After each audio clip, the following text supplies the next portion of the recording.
ಉತ್ತರ ಕನ್ನಡ ಜಿಲ್ಲೆಯಲ್ಲೂ ಕೂಡ ಹಲವು ಕಡೆ ಮಳೆ ಅಬ್ಬರ ಮುಂದುವರಿತಾ ಇದೆ. ಭಟ್ಕಳ, ಹೊನ್ನಾವರ, ಜೊಯ್ಡಾದಲ್ಲಿ ಭಾರಿ ಮಳೆ ಆಗ್ತಾ ಇದ್ದು, ಮುಂಡಗೋಡದಲ್ಲೂ ಕೂಡ ಮಳೆಯ ಅಬ್ಬರಕ್ಕೆ ರಸ್ತೆ ತುಂಬಾ ಬರೀ ನೀರು ನಿಂತ್ಕೊಂಡಿದೆ. ಕೆಲವು ಕಡೆ ಮನೆಯ ಒಳಗೂ ಕೂಡ ಚರಂಡಿ ನೀರು ನುಗ್ಗುತ್ತಾ ಇದೆ. ಭಟ್ಕಳ ತಾಲೂಕಿನ ಅಗ್ಗ ಅನ್ನುವಂತಹ ಗ್ರಾಮದ ಸೇತುವೆ ಮೇಲೂ ಕೂಡ ನೀರು ಹೆಚ್ಚಿನ ಪ್ರಮಾಣದಲ್ಲಿ ಹರಿತಾ ಇದೆ.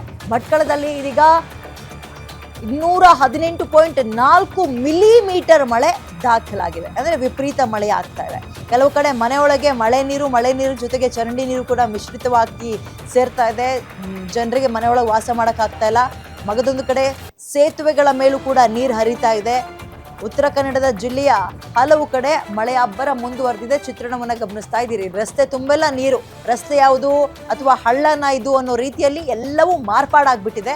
ಸೇತುವೆ ಮೇಲೆ ನೋಡಿ, ಇದು ಬಹಳ ಡೇಂಜರ್. ಇಂಥ ಸಂದರ್ಭದಲ್ಲಿ ಏನಾದರೂ ನೀವು ಡ್ರೈವ್ ಮಾಡ್ತೀರಿ ಅಂದ್ರೆ ಸಿಕ್ಕಾಪಟ್ಟೆ ಡೇಂಜರ್ ಅದು.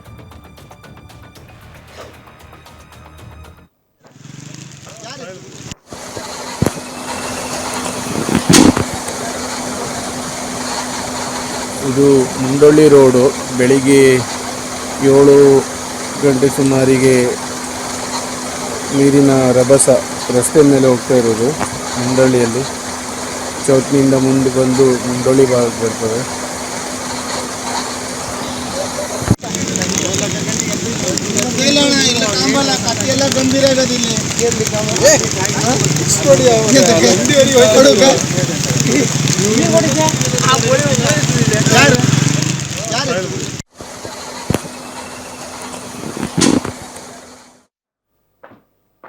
ಮೋರ್ ಡೀಟೇಲ್ಸ್ ನನ್ನ ಕರೆಗೆ ಅಫ್ತಾಬ್ ನೀಡ್ತಾರೆ. ಅಫ್ತಾಬ್, ಈಗ ಹೇಗಿದೆ ಪರಿಸ್ಥಿತಿ ಜಾಗದಲ್ಲಿ? ಮಳೆ ಇನ್ನೂ ಕೂಡ ಮುಂದುವರಿತಾ ಇದೆಯಾ? ಮಳೆ ಅವಾಂತರಗಳು ಹಿಂಗಾಗಿದ್ಯಪ್ಪ ಆ ಊರಿನಲ್ಲಿ ಅಂತ ಹೇಳೋದಾದ್ರೆ?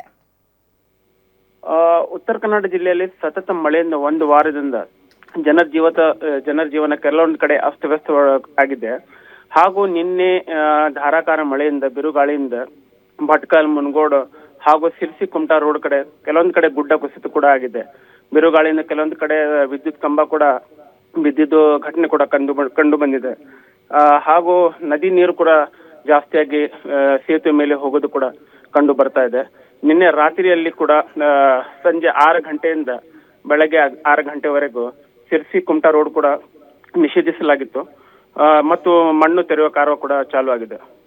ಹೀಗೂ ಕೂಡ ಮಳೆ ನಿರಂತರವಾಗಿ ಹೋಗ್ತಾ ಇರೋದ ಕಾರಣಕ್ಕೆ ಕೆಲವೊಂದು ಶಾಲೆಗೆ ಇವತ್ತು ಬೆಳಗ್ಗೆ ರಜೆಯನ್ನು ಘೋಷಿಸಲಾಗಿದೆ. ಧನ್ಯವಾದ.